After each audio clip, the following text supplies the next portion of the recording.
gather together Judah for return from captivity. Part 2.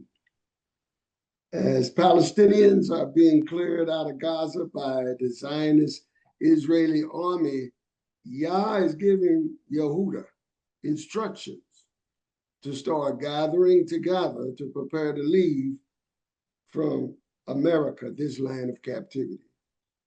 Our scripture text is Zephaniah chapter 2, verse 1 through 7, which state, gather yourselves together, yes, gather together, O nation not desired, before the decree bring forth, before the day pass as the chaff, before the fierce anger of Yah come upon you, before the day of Yah's anger come upon you.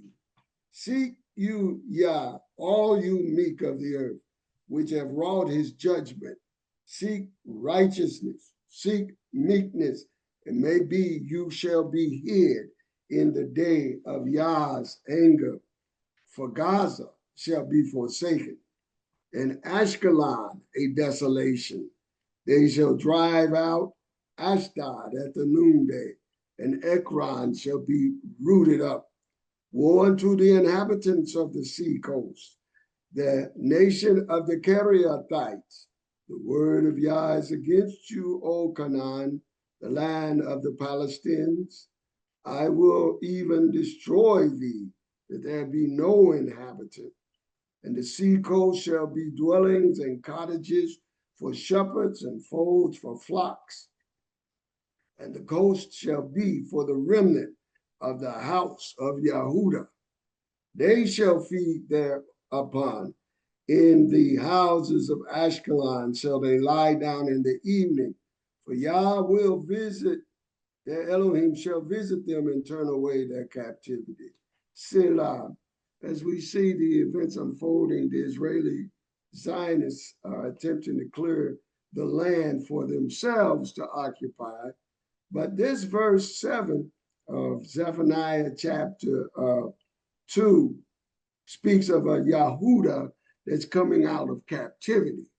If these people today, called the Zionist state, occupy Gaza, they're not coming out of a captivity. So this is not speaking about them, that Gaza is to be cleared for them, but it's speaking about you. Hallelujah. So in our lesson entitled, Gather Together Judah for Return from Captivity, we, the Israelite captivity of Judah and Babylon, America, are instructed, as was read from Zephaniah chapter 2, verse 1 through 7, that when there is a devastating destruction of Gaza, which will eventually cause the population of Gaza to be removed, that in that time the captivity of Judah should gather together to return to the land of Israel, which would include the occupation of Gaza. Let me repeat that again. We, the Israelite captivity of Judah and Babylon, America, are instructed in Zephaniah 2, verses 1 through 7, that when there is a devastating destruction of Gaza, which will eventually cause the population of Gaza to be removed, that in that time, the captivity of Judah should gather together and to return to the land of Israel, which would include the occupation of Gaza. This return, though, is seemingly so incredible to grasp by many that such a process could unfold, considering how limited we are in power, influence, geopolitically in the world. And actually, when Yah does move us, that's where he wants us to be, where we know we're not doing this by our own power, not by our own might, but by his Ruach, that we are able to accomplish the impossible by man's standard.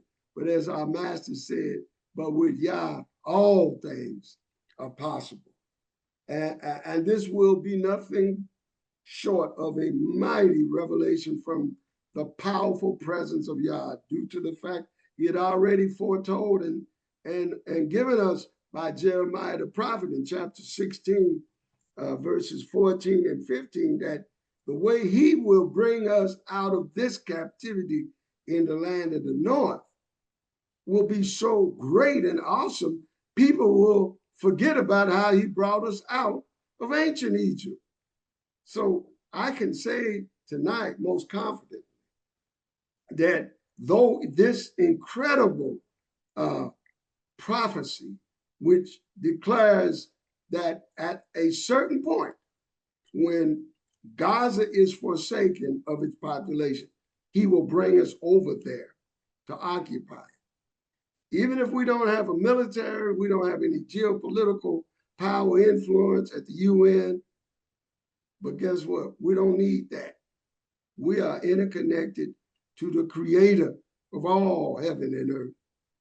So the return of Judah from Babylon will be nothing short of the miraculous. So get ready, be prepared. This is not going to be business as usual. This is not going to be some scheme that some people out of Chicago in 1967 came up with, an idea to move to Israel and founded a place, a community in a town in southern Israel called Dimona. And they did it by a number of processes that had nothing to do with Yah at all. So that in and of itself is not what fulfills this prophecy. Furthermore, at that time, Gaza had not been forsaken.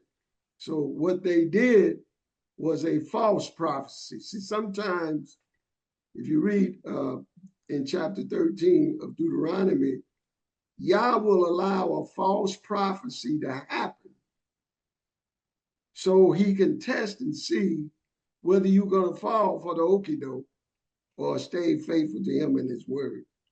So that's what that is, because that's a false prophet that did that.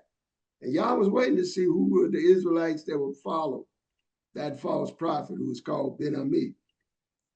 All right, but they did not fulfill this prophecy because the return of Judah from Babylon, America, will be initiated by our master Yeshua HaMashiach himself, who is the ensign or rallying point, who empowers Israelites to return to the land of Israel, because Yeshua is described in Isaiah 11:1 and in Isaiah 11:10 through 16. He is described as the root and the branch, called in Hebrew the Netzer of Jesse. And he is the one that will be the ensign or the rallying point to coordinate us back to the land. And this is why this lesson tonight is important, to understand the way in which we will be gathered together in Messiah. We won't be able to get there unless we gather together in Messiah. As the text said, gather yourselves together, O nation not desired. Well, the gathering, there's all kind of gatherings happen in Israel.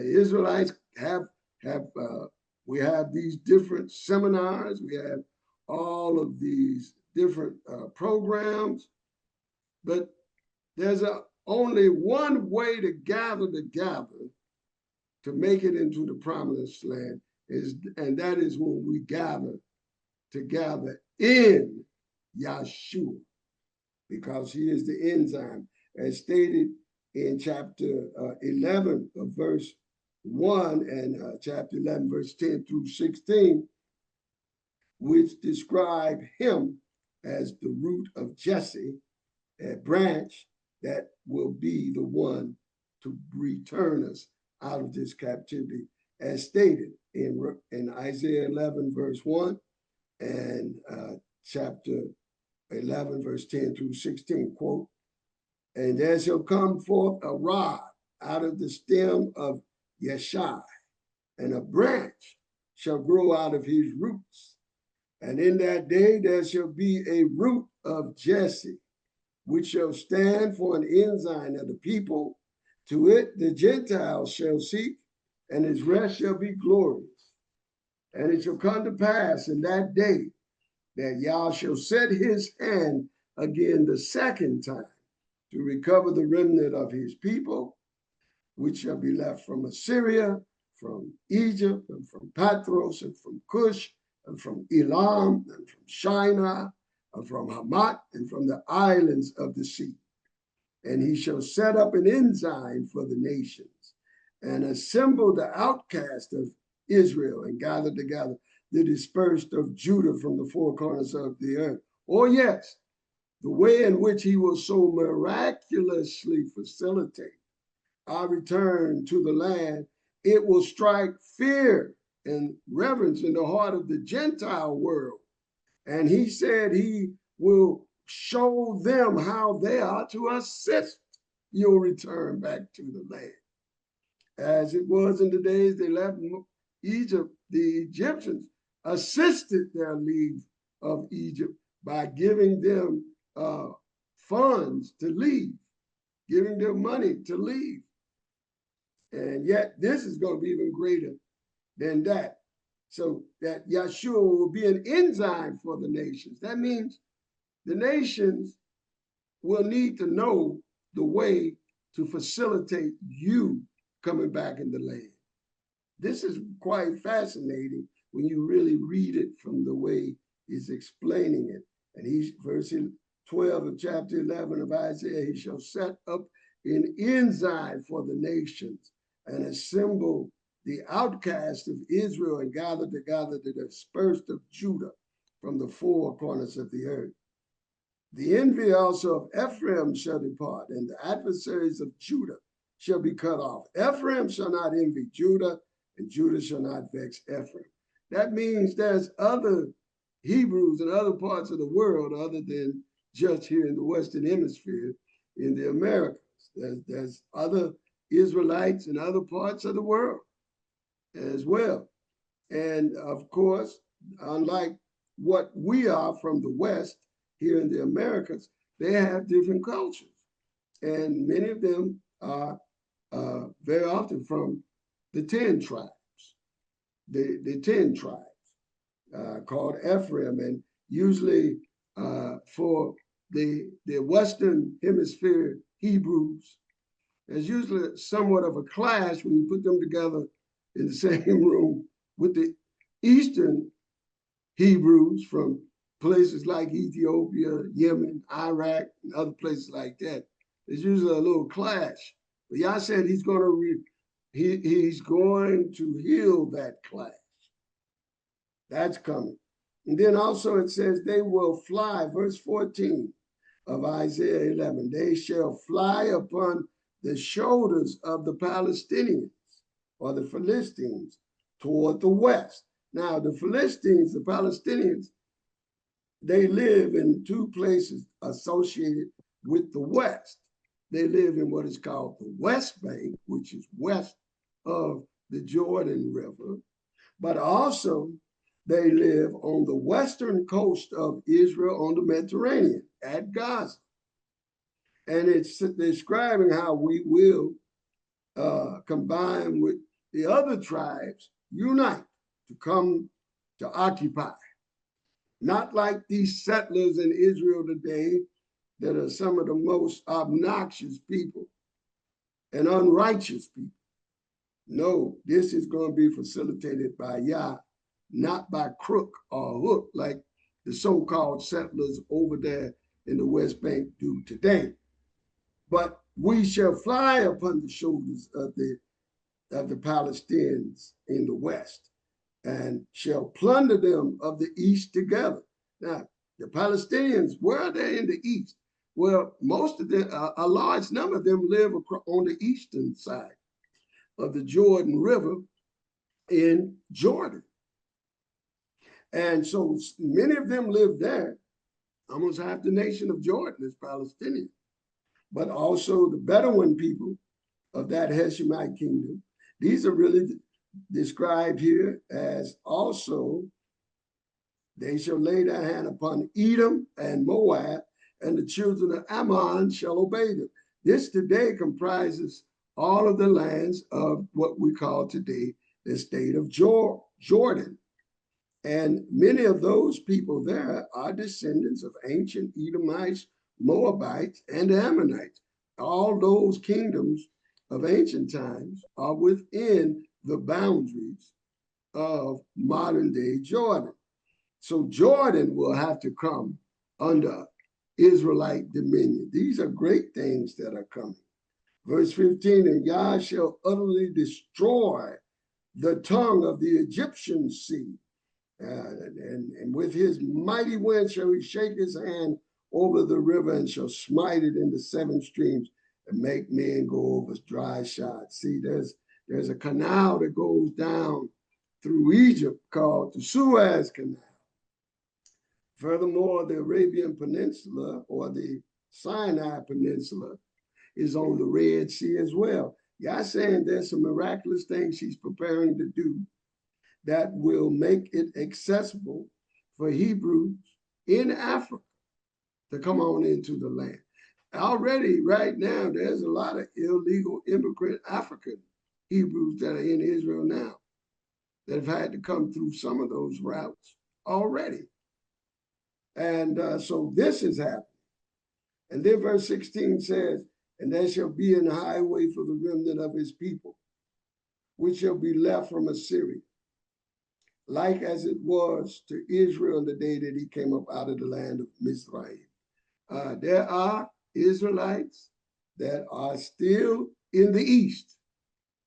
And some of you have seen the pictures I've sent of you. And we are not always shown all of the Israelites from the east for how many of them look for geopolitical propaganda reasons. But many of them look a lot like us. And even the ones that don't look like us, they have bloodlines that connect to us. So either way, there is a large number still in that direction. Furthermore, we also know, and this is something that's not really reported as much, we always talk about the west coast of Africa slave trade. But a lot of people don't understand that eastern slave trade from East Africa was almost as big as the slave trade from West Africa. That eastern African slave trade took slaves all the way up in places like Iraq, Iran, Pakistan, India, and beyond, even into the islands. I'm talking about the islands like Indonesia and the Polynesian islands.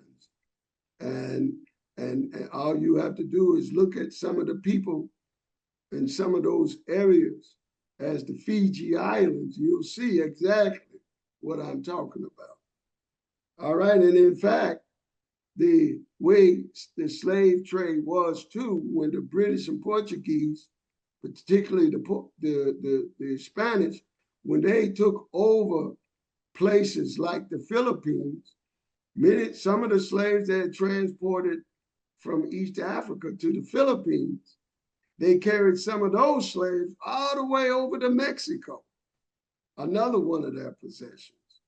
And so Israel's been scattered all over the world. And it stands to reason when the time of the great Aliyah, the return comes, we're going to be fascinated to see all the means which Yah has in store to facilitate that return.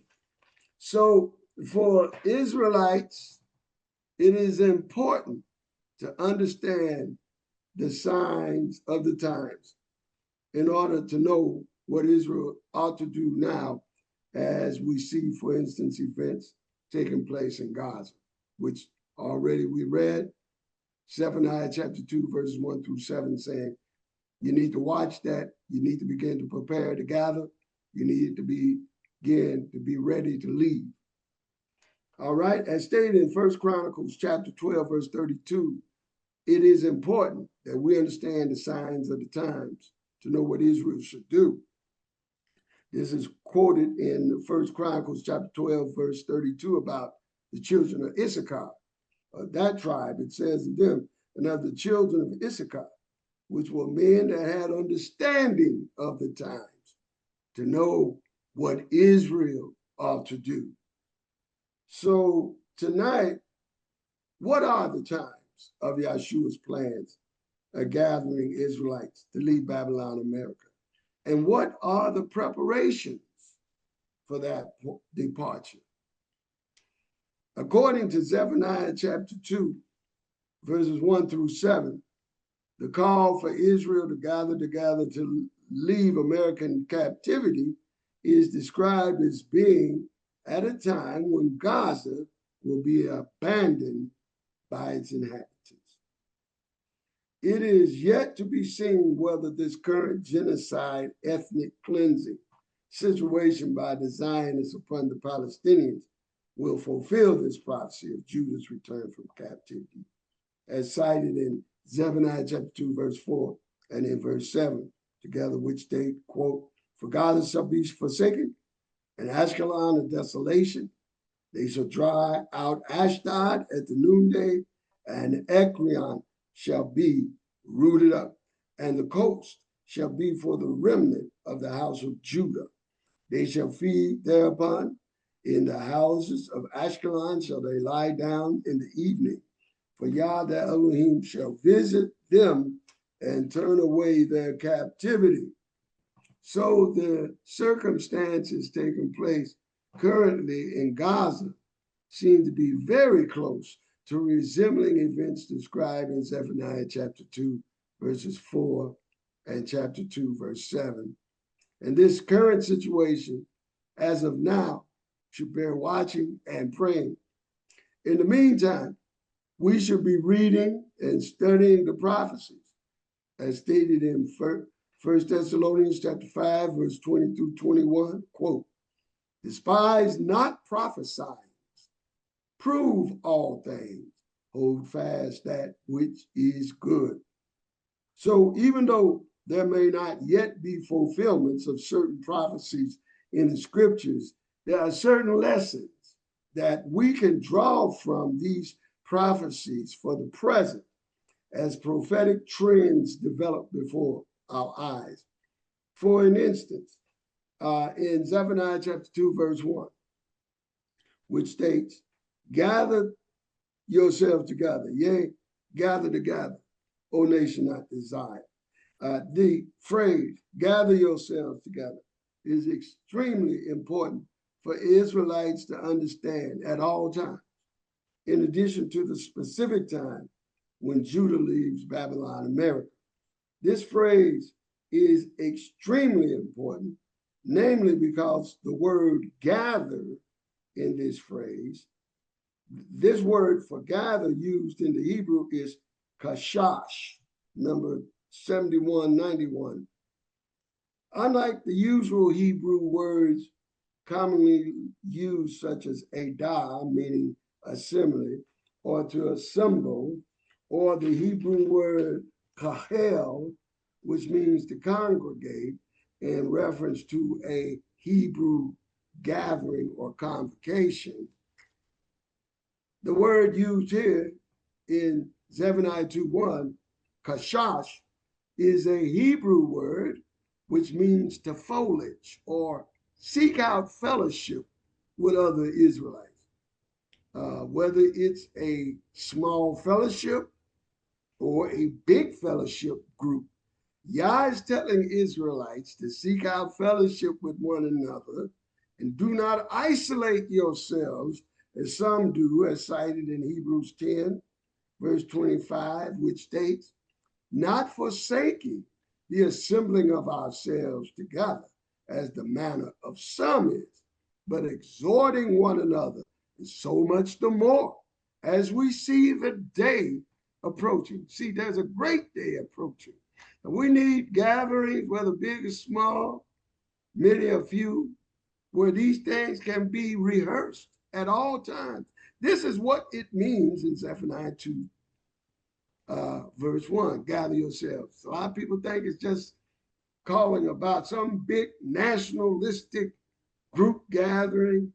And in reality, this word just simply means look for any kind of contact, for inspirational friendship, companionship, and fellowship as the day of our redemption draws near.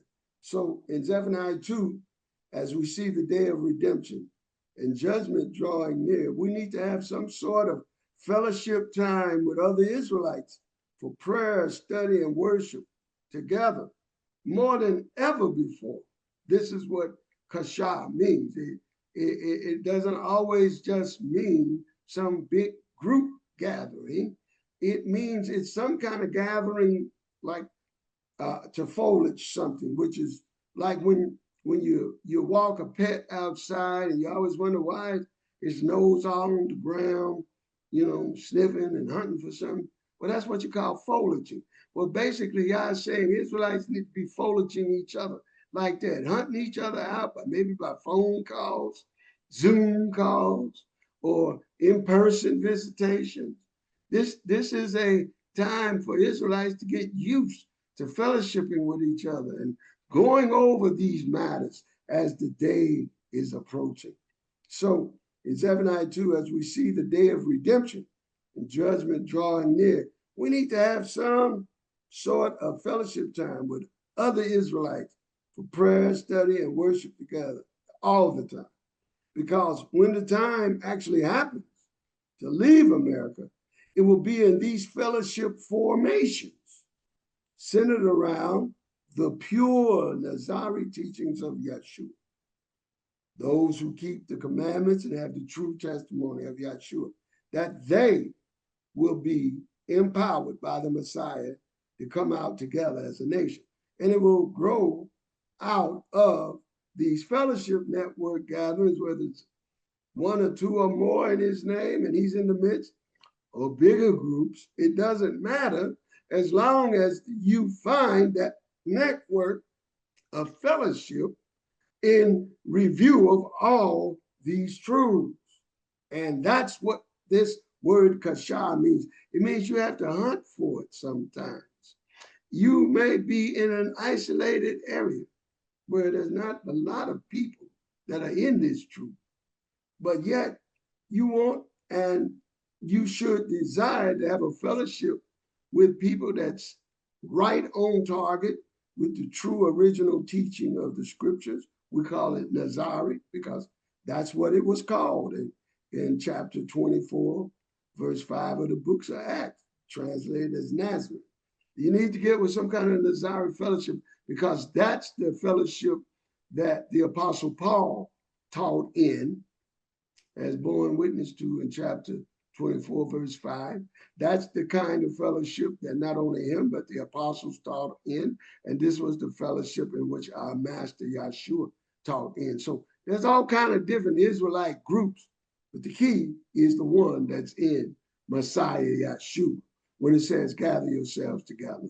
Gather yourselves together in the fellowship, Nazarene teachings of the Messiah and his apostles. Because when the time actually happens to leave America, it will be based upon these fellowship formations, whether they're small or big, that are centered around the pure Nazarene teachings of Yeshua, that will be empowered by the Messiah to come out together as a nation, initially as a remnant.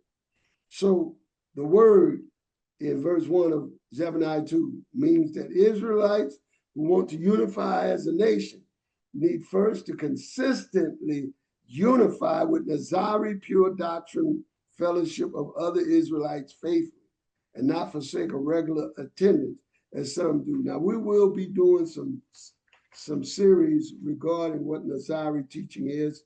I'm sure there are many questions people have regarding that, but essentially it tells us what our scriptures that we read earlier in Isaiah 11:1, that the netzer of the root of Jesse, that's where we get the word Nazar. The netzer is Yeshua, and it is he, the netzer, that coordinates the return from captivity back to the land. So if you want to be returned by the netzer, you must be in the netzari truth of the netzer. You must be fully fellowship in the right group fellowship that taught the full dynamics of what the apostles taught. Many of these questions that people have regarding his nature and regarding his his manner, his actions, all of these should be rehearsed, investigated, reviewed, and constantly being renewed in our mind, because this is what empowers a successful return out of this captivity. Now I know this is a hard teaching, but may the Most High bless all here tonight with access to the door of the kingdom. Hallelujah. Praise Yah.